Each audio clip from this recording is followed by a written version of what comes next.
and the struggles he had no credentials until the professor of Harvard University gave him the highest credentials. Here is a man more learned than all the professors of Harvard put together, says a Harvard professor. Just imagine the dynamism of this man. He was able to influence one person by just 1 hour talk to give such credential, that here is a person more learned than all our professors put together. See the comprehensive understanding and depth of understanding of Swami Vivekananda and how he can impress audiences. So now he's entered the Parliament religion.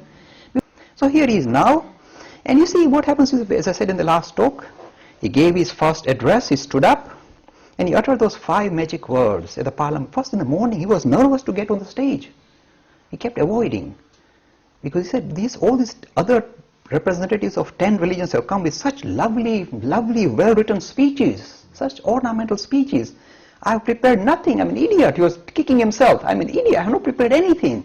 And they come with such flowery language to represent their religions, and I got nothing. And then he said, I took the name of Saraswati. He said, oh mother, sit at the tip of my tongue and let it flow. And he stood up and came to the front, and those 5 magic words, sisters and brothers of America, have become immortalized by Swami Vivekananda. You may think, is it just because he's using different vocabulary instead of saying ladies and gentlemen, the standard, the Western kind of way of addressing audiences. He's using the word sisters. Oh, what's this that's the only reason. No, let me tell you what actually happened. The West had never seen a God-man amongst themselves. They've heard of a God-man. They strongly adhere to the idea of Christianity and Christ as a God-man, but they had never seen a God-man amongst themselves.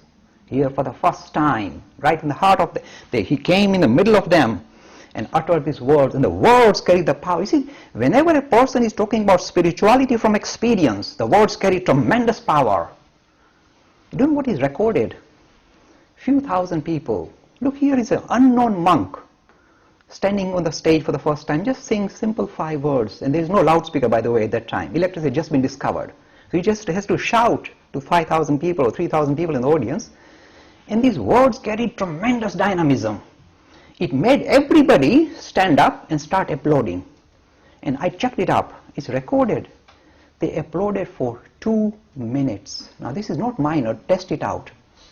When you go to any good talks, when a very good speaker speaks, and then at the end you actually time yourself regarding how long people applaud, you'll be lucky to get 5 seconds.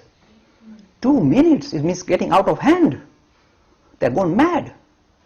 And people who were sitting in the audience recorded, we don't know what happened, but when this lad, that's how they call me, when this lad opened his mouth, something drew us, made us stand up and keep clapping without knowing why.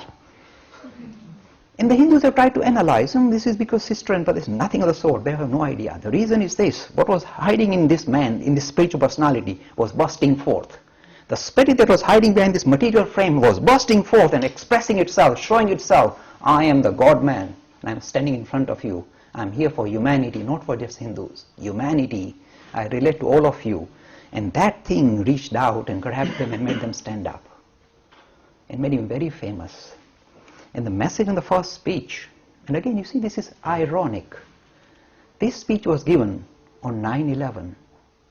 And 9/11 has become immortalized for other reasons.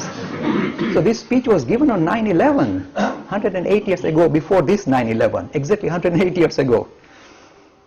And he had already given a prescription, he had already given a warning of what is to come. Unless these important ideas which are sitting in the Hindu tradition, only in the Hindu tradition, I'd like to insist on that, it's only in the Hindu tradition. Sometimes you like to score points for your religion. You've been meek and mild enough for long enough. You need to sometimes stand up. This was lying in the Hindu tradition. He just dished it out. Idea of pluralism. There are many different ways of making spiritual progress. Recognize and allow for it. Give dignity to humanity to unfold spiritually in a way that it suits them. Don't impose your way onto others. This was the speech.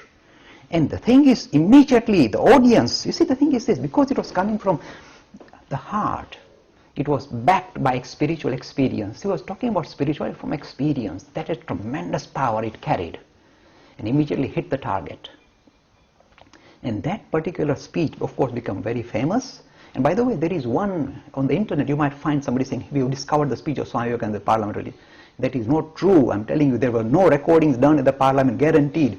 And this speech, they are plodding around saying, this is Swami Vivekananda is actually being introduced by a woman speaker. There's no woman speaker. The women were sitting in the sidelines there. So this is definitely not Swami Vivekananda's voice. But what happened is, I think in the 1920s, somebody did a recording for a radio program where they tried to kind of copy Swami Vivekananda's speech. So they had an actor, but the actor was pretty good. So his speech is pretty good. So he's doing the round saying, Dilip Bhai, you discovered Swami Vivekananda's speech. I said, no, my friend, it's an actor, but I'm very pleased that you discovered it and you can listen to it. It's nice. The speech was that dramatic, only 10-minute speech, but it captured the heart of the elite of America. It captured them.